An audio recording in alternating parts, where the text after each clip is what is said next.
Jumpa dengan saya, Bagio Suprapto dari SMK Negeri 9 Malang. Kali ini kita akan membahas tentang bagaimana sistem kerja rem pada sepeda motor. Sebelum jauh kita berbicara tentang rem pada sepeda motor, secara umum apa sih sebenarnya fungsi rem itu pada kendaraan? Ya, benar. Anda berpendapat pemirsa benar. Nah, lengkapnya adalah bahwa rem pada sepeda motor pertama berfungsi untuk mengurangi laju kecepatan. Karena belum tentu kita harus menghentikan sepeda motor kita.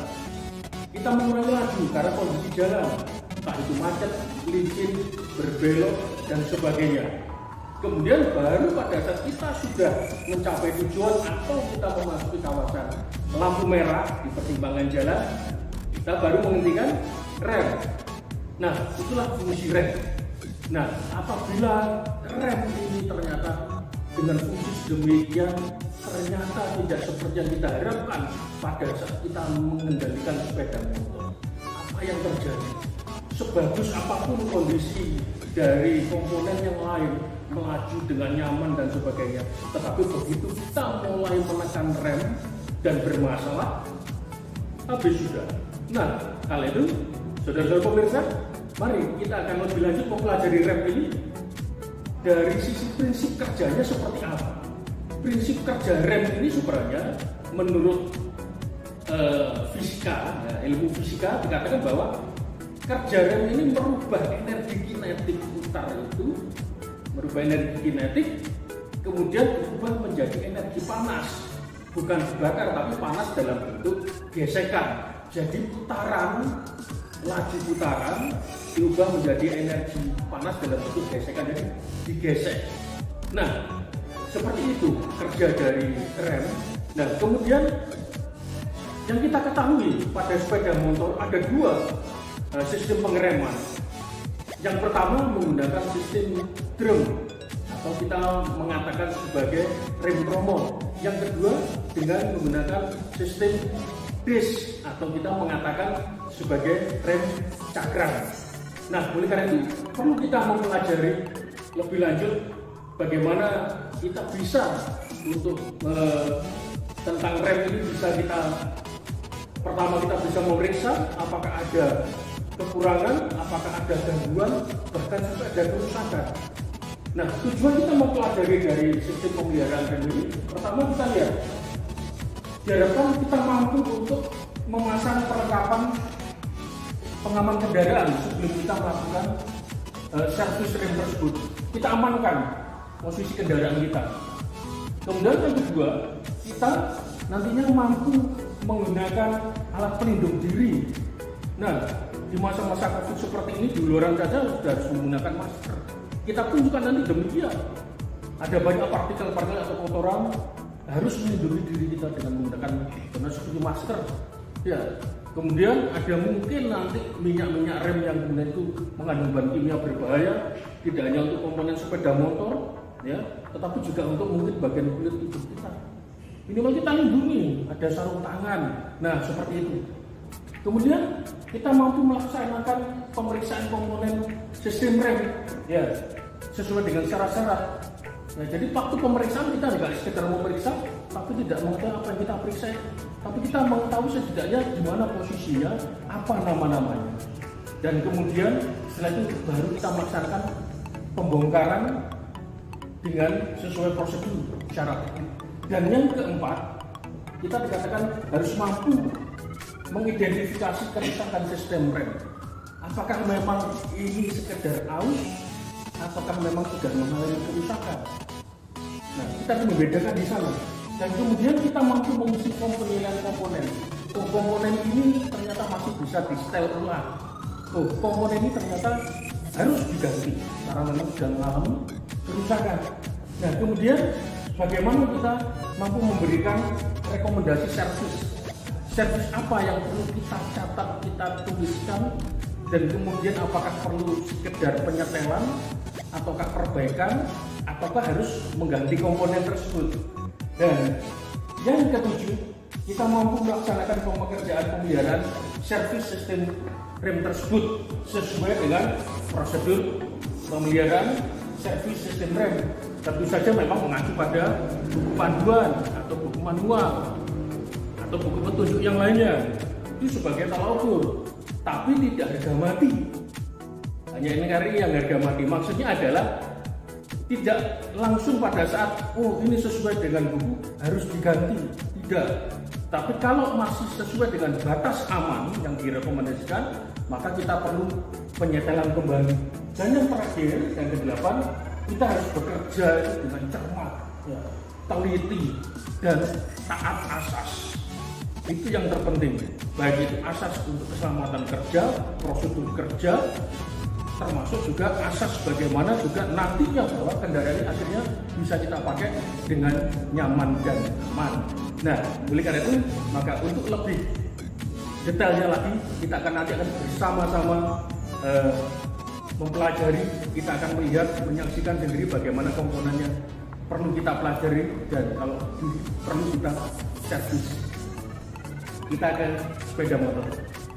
Pemirsa, selanjutnya kita akan melaksanakan praktek untuk pemeliharaan dan perawatan rem pada sepeda motor. Nanti kita akan memeriksa bagaimana komponen-komponen yang ada pada rem cakram dengan penggerak hidrolis dan juga rem tromol belakang dengan penggerak mekanis. Nah, untuk itu alat apa saja yang kita perlukan? Nah, di sini sudah tersedia alat-alatnya. Ya, yang pertama yang kita perlukan adalah ada kunci kombinasi pas ring 17, kemudian kunci kombinasi pas ring juga 24, kunci kombinasi pas ring 22, dan kunci pas ring 19. Ditambah lagi di sini khusus ada kunci ring 8, dan ada kecil lagi kunci pas ring untuk ukuran 14.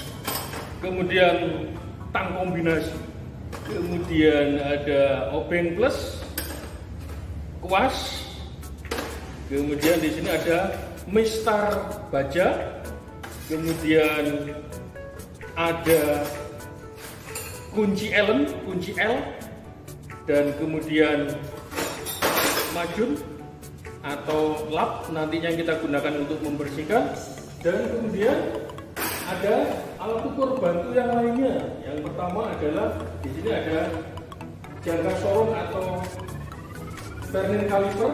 Yang kita gunakan adalah vernier caliper dengan ketelitian 0,02 mm. Kemudian ada mikrometer. Yang kita gunakan di sini adalah mikrometer dengan ketelitian 0,001 mm atau 1/1000 mikrometer 1/1000. Dan di sini juga kita membutuhkan yang namanya dial indikator, nantinya untuk mengukur tingkat keolengan dari cakram.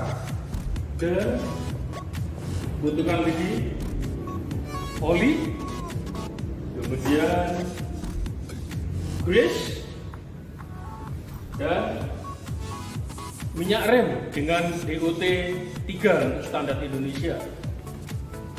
Dan jangan lupa nanti gunakan selalu sarung tangan, di mana minyak rem itu sangat pekat dan sangat berbahaya jika terkena kulit secara langsung.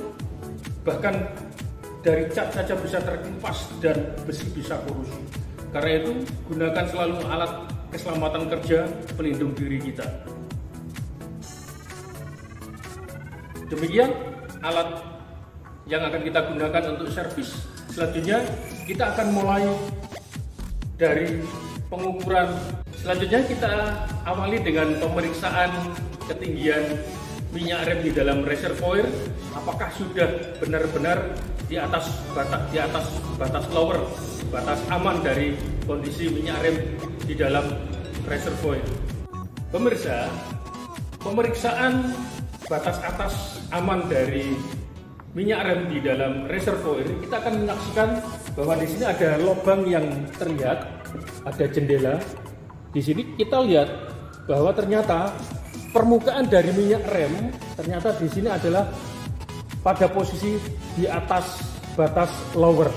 Jadi dikatakan bahwa kondisi minyak rem ini dalam keadaan normal dan aman. Langkah berikutnya, kita perlu memeriksa bagaimana kondisi kabel atau selang dari saluran minyak rem ini. Kita akan periksa. Biasanya terjadi kebocoran-kebocoran.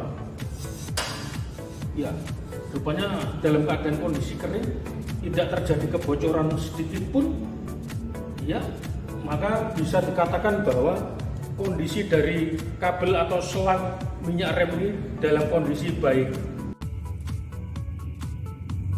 Pemirsa, setelah kita tadi ngecek keolengan cakram atau disk dan ternyata masih dalam keadaan stabil, baik, normal. Nah, selanjutnya kita akan beralih ke bagaimana kanvas dari rem cakram ini. Karena posisi ada di dalam sana, maka kita harus perlu membongkar dari komponen kaliper yang ada di sini. Maka alat atau kunci yang kita butuhkan adalah kunci Allen atau kunci L bintang dengan torsi 40. Nah, mari kita lepaskan mulai dari mur yang atas, ya, satu persatu kita melepas.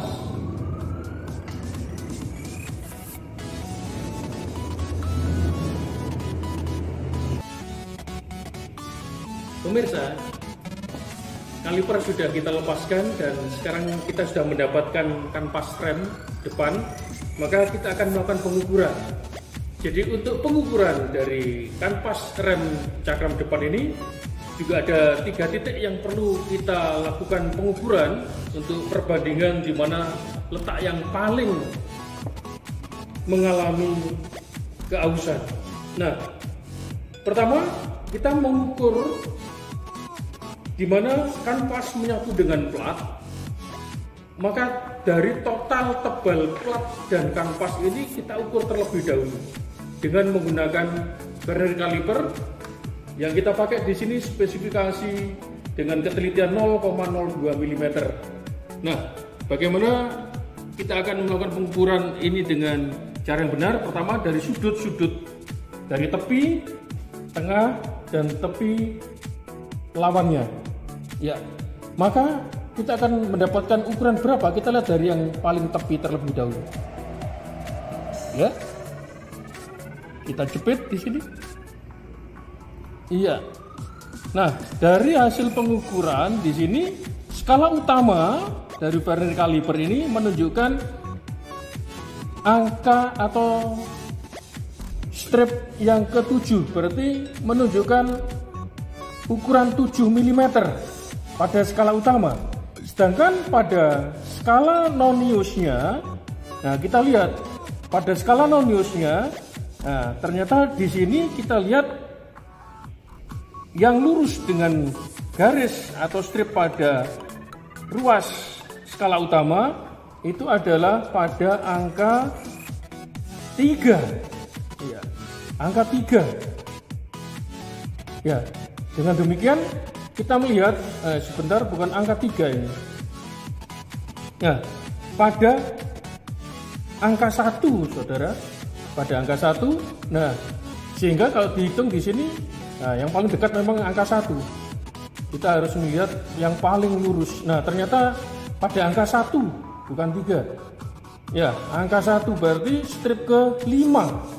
Nah, dari strip yang ke-5, maka perlu kita kalikan dengan ketelitiannya 0,02, maka didapatkan yaitu 0,10. Ya, strip ke-5 dikalikan 0,02 maka didapatkan 0,10. Dari skala utama tadi 7 mm ditambah dengan skala non-use 0,10 maka didapatkan 7,10. Itu pada total dari tebal kanvas dan plat. Bagaimana dengan yang di tengah? Kita buka lagi yang di tengah. Nah, pada bagian tengah dari kanvas ini ternyata total ketebalan kanvas dengan plat itu di sini juga skala utama menunjukkan ruas yang ke-7. Dan pada skala Nonius sama, ruas yang ke-5 dikalikan dengan 0,02 maka didapatkan 0,10. Sekali lagi sama 7,10. Ya, kita tulis dulu biar tidak lupa, sama-sama 7,10. Iya. Kemudian pada sudut yang lain kita lihat. Nah, di sini ruas juga menunjukkan pada ruas ke-7. Berarti 7 mm pada skala utama, sedangkan pada skala Nonius itu ruas ditunjukkan pada angka 1, berarti strip ke-5. 5 kali 0,02 sama, hasilnya 0,10. Berarti tiga-tiganya sama, memiliki ketebalan total plat dan kanvas itu 7,10. Nah, untuk mendapatkan tebal dari kanvas itu sendiri, maka kita perlu mengukur ketebalan, harus mengetahui ketebalan plat tersebut. Berapa sih? Ketebalan plat ternyata di sini jatuh pada ruas ketiga. Ya, 3 mm. Sedangkan skala Nonius yang berimpit atau segaris ternyata ada pada angka 0. Berarti ini pas ketebalan plat ini menunjukkan 3 mm. Nah, dengan demikian jika 3 mm diketahui sebagai tebal dari plat, maka ketebalan kanvas 7,10 tadi dikurangi 3,00 maka didapatkanlah ketebalan dari kanvas rem cakram ini yaitu 4,10 mm. Nah, supaya tidak lupa kita tuliskan dulu, kita mendapatkan ketebalan kanvas rem cakram ini 4,10 mm. Nah, pemirsa, pada ditunjukkan batas servis dari ketebalan kanvas rem cakram itu spesifikasinya adalah 3 mm. Nah, hasil ukur kita ternyata kanvas memiliki ketebalan 4,10. Dengan demikian maka dapat dikatakan bahwa kanvas untuk rem cakram depan ini masih dalam keadaan baik. Pemirsa, selanjutnya kita akan melaksanakan pengukuran ketebalan cakram atau disk dari rem cakram ini. Maka alat yang diperlukan untuk pengukuran yaitu di sini tersedia mikrometer dengan ketelitian 0,001 mm atau 1/1000. Nah, karena yang tersedia di sini adalah ukuran untuk 25 sampai 50 mm, maka perlu alat bantu supaya dalam kondisi skala 0 kita dibantu dengan perpanjangan 25 mm. Nah, bagaimana cara pengukurannya? Mari kita mulai. Berapa hasil pengukuran kita nantinya? Ya, bisa dimajukan kamera. Nah,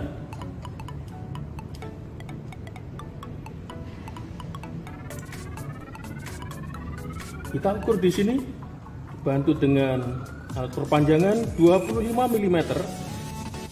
Ya. Kemudian kita pastikan sudah terkunci. Ya. Ya, ciri khas kalau sudah terkunci, maka di sini akan ada bunyi krek. Nah, kalau sudah tercapai begitu, maka kita kunci mikrometer ini. Iya, setelah terkunci maka kita tarik pelan. Nah, berapakah hasilnya yang terjadi di sini?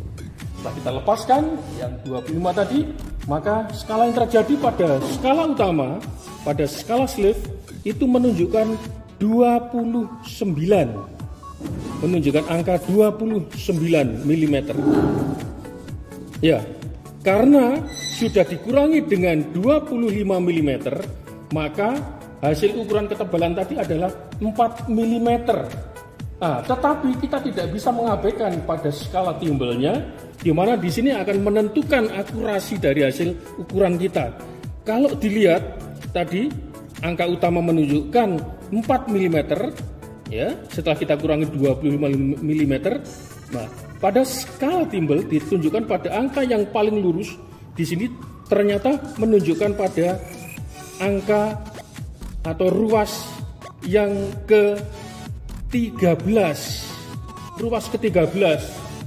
Nah, dengan demikian, karena ketelitiannya 0,001 atau seperteribu, maka kalau dari ruas yang ditemukan adalah angka 13, maka kita membacanya adalah 0,13 atau 0,013 ditambahkan dengan tadi skala utama 4 mm, maka hasil pengukuran kita adalah 4,013 mm. Nah, dari spesifikasi cakram ini, yaitu ketebalan akhir adalah 3,5 mm, sedangkan kita ukur, kita temukan 4,013, maka dikatakan bahwa cakram rem ini dalam kondisi masih baik dan normal.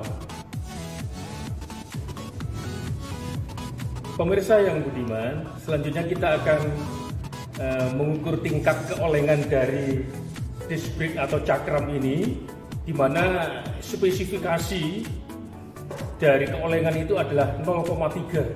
Kalau keolengan sudah sampai mencapai 0,3 mm itu berarti bahwa ini tingkat keolengan sudah tinggi. Tapi perlu harus kita buktikan dulu. Oleh karena itu pertama kita membutuhkan motor ini harus kita standarkan supaya posisi standarnya ini bisa memutar roda depan. Karena itu diperlukan alat yang namanya jack stand untuk posisi standar dari motor ini supaya kondisi putarnya nantinya bisa lancar. Dan kemudian alat ukur yang kita perlukan di sini ada dial indikator.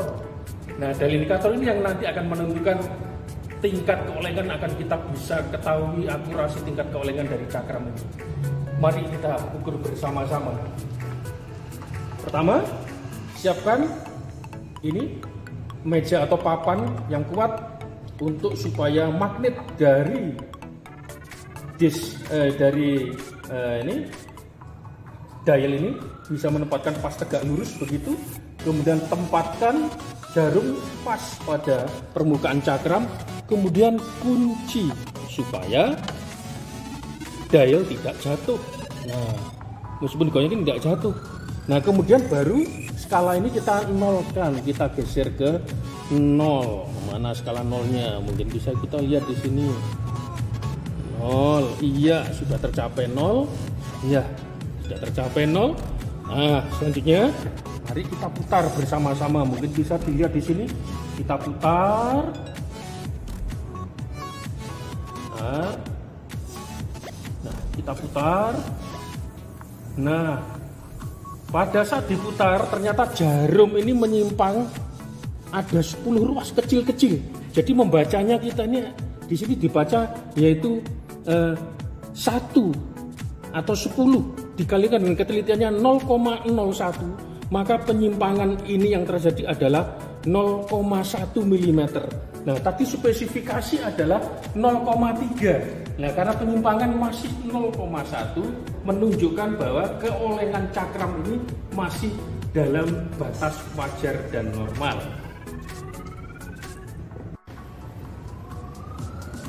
Pemirsa, selanjutnya kita akan melakukan pengukuran terhadap main bebas ujung dari pedal rem belakang, di mana pada kondisi normal posisi seperti ini. Nah, kita akan cek apakah kondisi main bebas ini sudah sesuai spesifikasi, yaitu antara 20 mm sampai 30 mm, 2 cm atau sampai dengan 3 cm. Kita coba dari 0, ujung kita pangkas begini. Nah, ternyata di sini sampai mencapai angka 3 cm atau 30 mm. Ya, berarti pertanda bahwa main bebas dari pedal rem ini ujungnya dalam kondisi memenuhi spesifikasi atau dalam kondisi normal. Pemirsa, untuk pemeriksaan rem belakang yang berupa rem tromol dan maka perlu kita harus melepaskan atau membongkar, memisahkan rangkaian roda ini dari asnya. Ini masih terpasang seperti ini, maka kita perlu melepaskannya untuk kemudian kita baru bisa membongkar rangkaian remnya. Untuk itu apa saja yang diperlukan alat-alatnya? Nah, pertama kita membutuhkan sepasang kunci ring. Di sini ada kunci 22 untuk sebelah kiri dan kunci 17 untuk sebelah kanan. Ya. Dan kemudian tentu saja nanti dengan alat bantu sedikit dorongan dengan pukulan menggunakan kunci karet atau kunci plastik dengan pukulan seringan bisa mungkin ringan. Ya.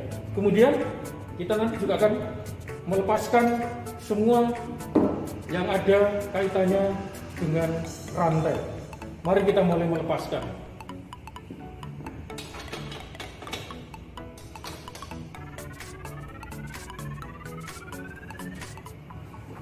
Kita tahan, nah sini, ya, kita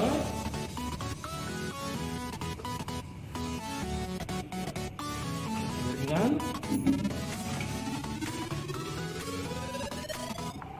Sudah terlepas. Selanjutnya kita akan memindahkan. Nah, kita lepaskan dulu rangkaian ini. Kita pindahkan ke tempat yang aman. Ikatan-ikatan ya.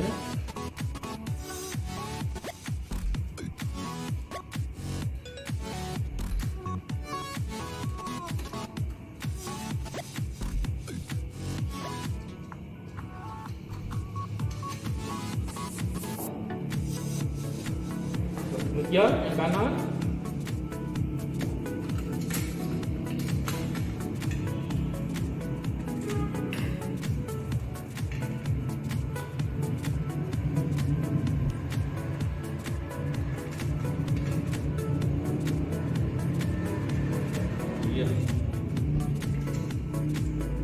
Lepaskan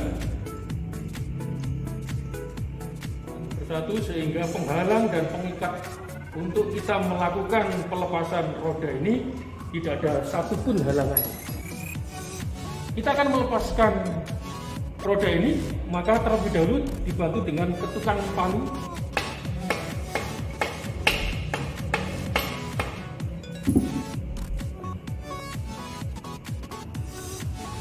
Selanjutnya pemirsa, kita akan mengukur ketebalan kanvas rem. Jadi setelah kita lepaskan ban roda dari asnya, maka kita akan melepaskan rangkaian dari rem tromol ini. Jangan lupa alat pelindung diri kita supaya tidak terkena pegas yang juga ujungnya tajam, debu-debu partikel. Kita lindungi diri kita dengan menggunakan alat pelindung diri. Nah, kita lihat di sini ya, sudah kita bongkar. Nah, kita lepaskan, kita pisahkan dari tromol, maka kita akan melepaskannya ya, terlebih dahulu ya. Dan nantinya setelah kita lepaskan, kita perlu menghitung ketebalan dari kanvas itu dengan menggunakan jangka sorong atau vernier caliper. Yang kita gunakan di sini adalah jangka sorong dengan ketelitian 0,02 mm. Nah, mari kita lakukan pembongkaran.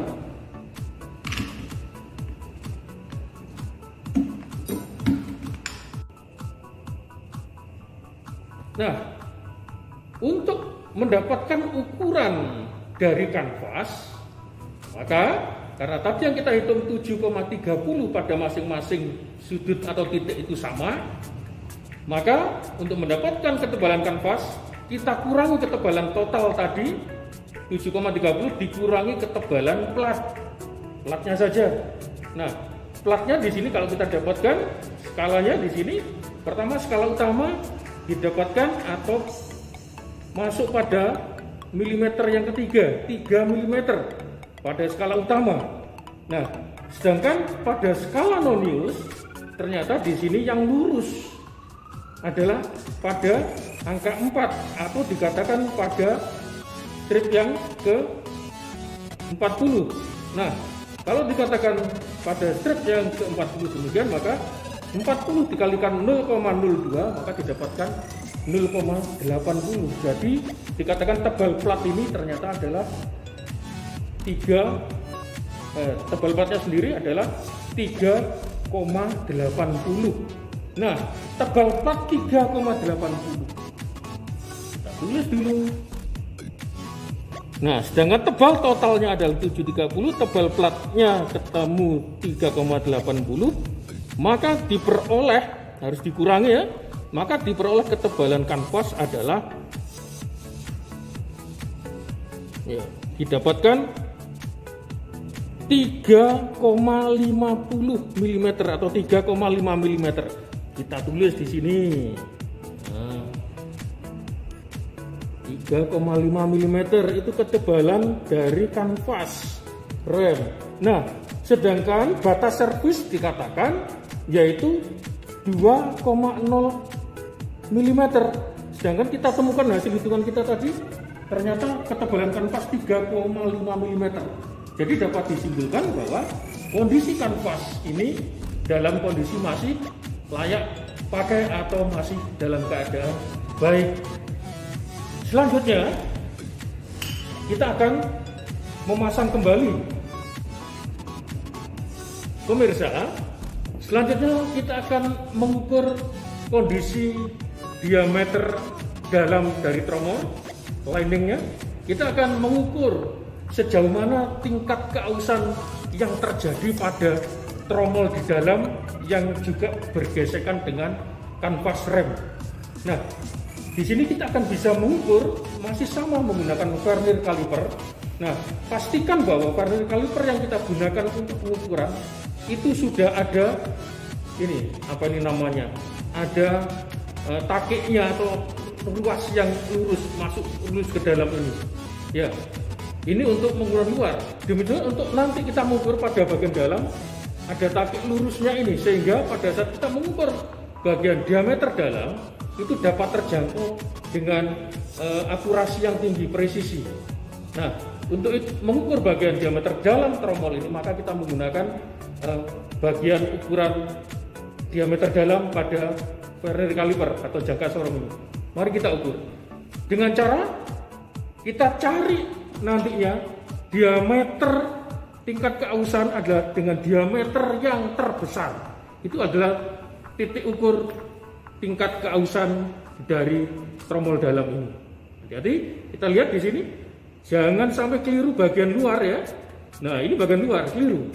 Yang bergesekan adalah bagian dalam. Untuk itulah menggunakan jangka sorong yang menggunakan tingkat kelurusan, menggunakan kepresisian pada bagian yang terluar ini. Nah, kita lihat masuk ke dalam. Ini masuk ke dalam. Kita lihat. Nah, jangan lupa selalu dikunci. Nah, kita lihat. Nah, kalau tertera di sini adalah 129, kurang sedikit, kita nggak tahu berapa pasti, nanti akan kita lihat. Coba kita cek lagi yang lainnya, kita geser lagi, kita geser lagi ya, kita cari yang tertinggi. Wah, ini agak mungkin kurang tinggi lagi, kita lihat lagi, kita kunci lagi ya. Dari 3 titik yang coba kita lakukan pengukuran tadi, ternyata ini yang tertinggi, pemirsa. Ini yang menjadi tolak ukur bahwa ini adalah tingkat dari keausan bagian dalam tromol atau liningnya. Nah, kalau dilihat sebenarnya sama karena ini masih kondisi masih baru. Tapi untuk meyakinkan paling tidak minimal 3 titik kita lakukan pengukuran. Berapakah yang terjadi setelah kita kunci di sini? Nah, diameter tromol kita lihat di sini menunjukkan ke ini angka 12 mendekati angka 13, berarti kita baca 129 pada skala utama. Nah, kemudian pada skala nonius. Pada skala nonius kalau dilihat di sini Nah, kalau pada skala nunus kita lihat di sini ternyata bahwa menunjukkan pada angka 3. Angka 3 ini berarti strip yang ke-15 yang lurus dengan skala utama.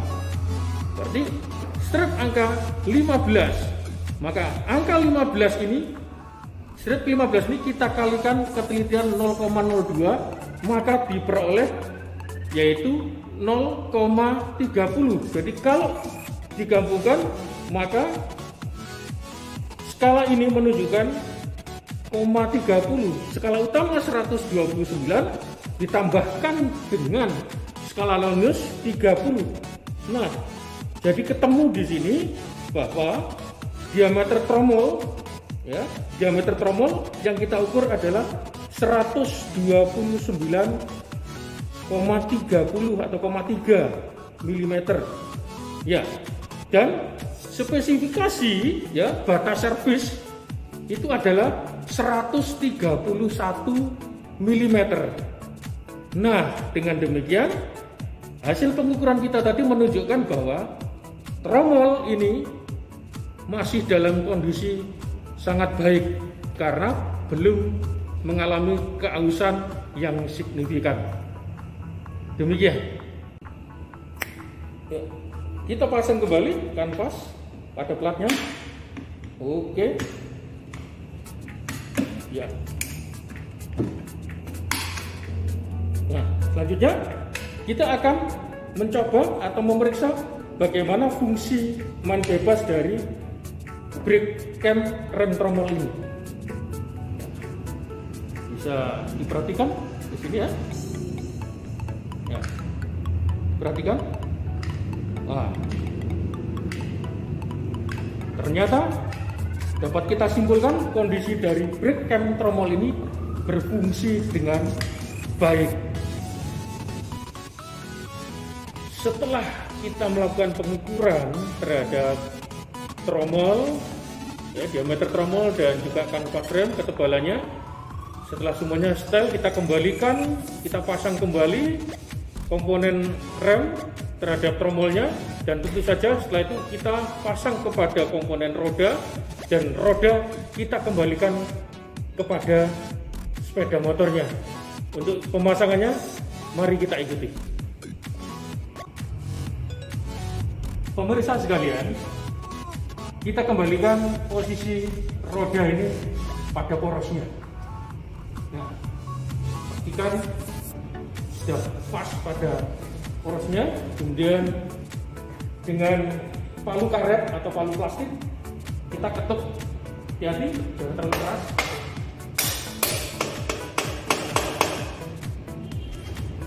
Ya, untuk sementara roda terpasang pada asnya dengan baik, tetapi hati-hati jangan terlalu kuat dulu karena kita belum melakukan penyetelan terhadap rantainya. Nah, karena itu mari kita pasang terlebih dahulu ikatan murnya.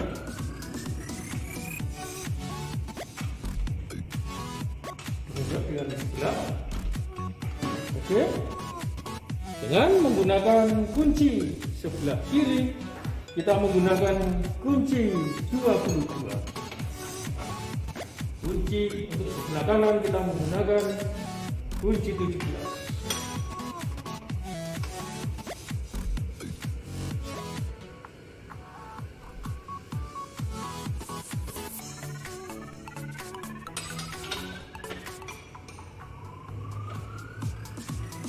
Oke.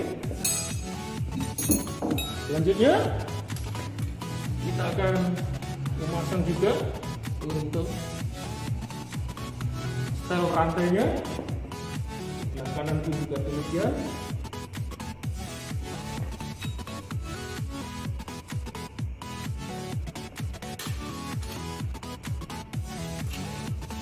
Jalan.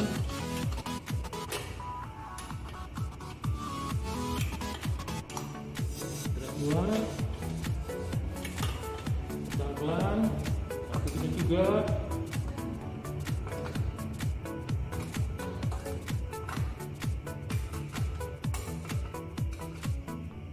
oke. Nah, putaran roda sepeda motor itu ke depan, maka kita harus ngecek juga putarannya ke depan, cek bagaimana remnya. Kita lihat.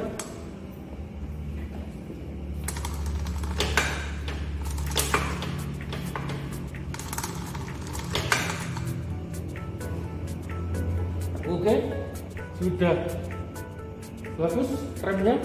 Sekarang kita akan ngecek kekencangan rantainya. Iya, seperti ini. Untuk spesifikasi dari rantai motor ini itu tertera di sini adalah 25,4 mm atau 1 inci. Ya, 25,4 mm atau 1 inci. Nah, kita coba ukur dengan menggunakan mistar ini.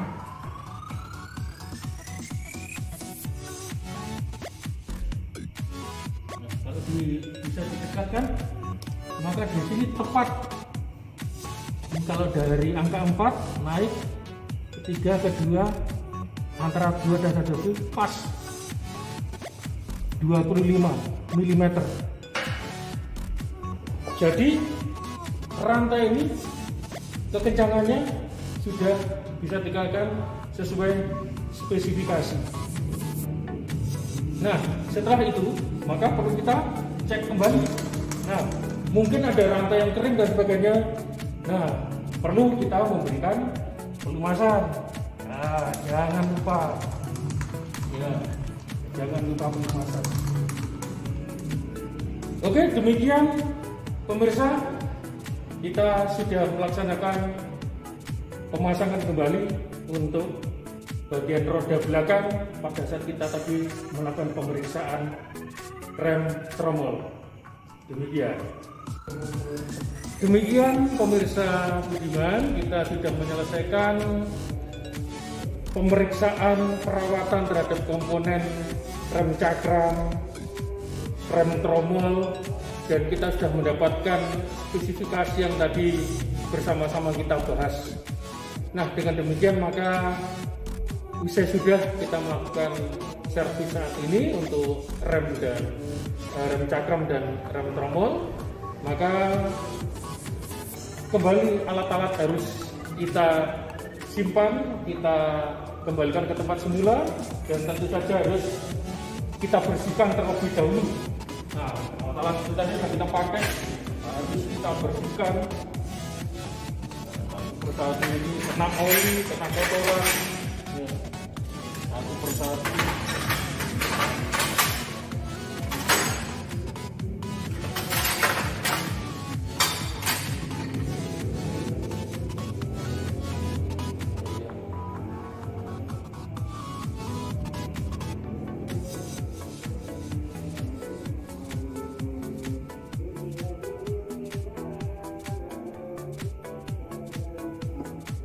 Pemirsa, ya, dengan demikian maka kita sudah memperoleh sebuah kesimpulan, ya, berupa form penilaian komponen yang sudah kita ukur bersama-sama tadi terhadap pemeliharaan sistem rem cakram dan rem tromol. Maka yang pertama tadi, ya, kita melakukan pemeriksaan minyak rem, ya, pada reservoir tadi.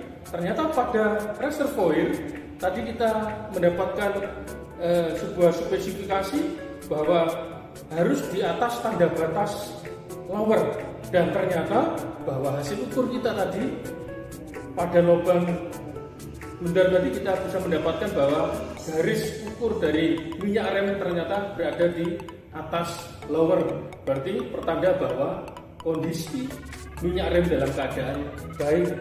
Dan juga termasuk tadi kita waktu periksa kabel atau saluran atau selang dari minyak rem tersebut, ya, menuju kaliper, tadi kita bisa melihat bahwa tidak ada keretakan, tidak ada kebocoran sedikit pun.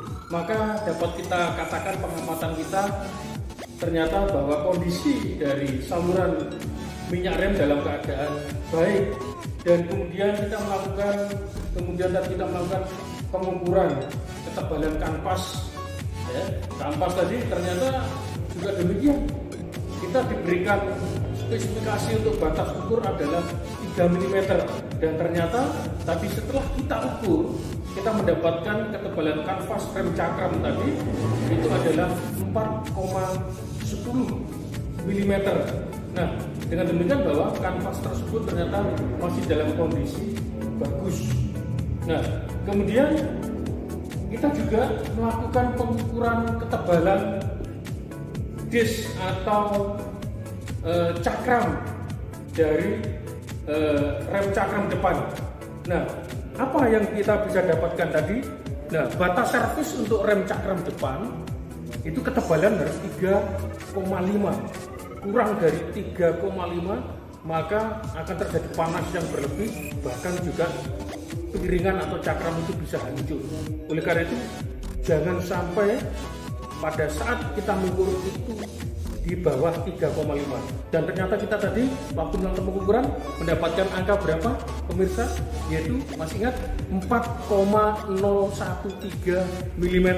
Jadi kondisi dari ketebalan cakram masih baik.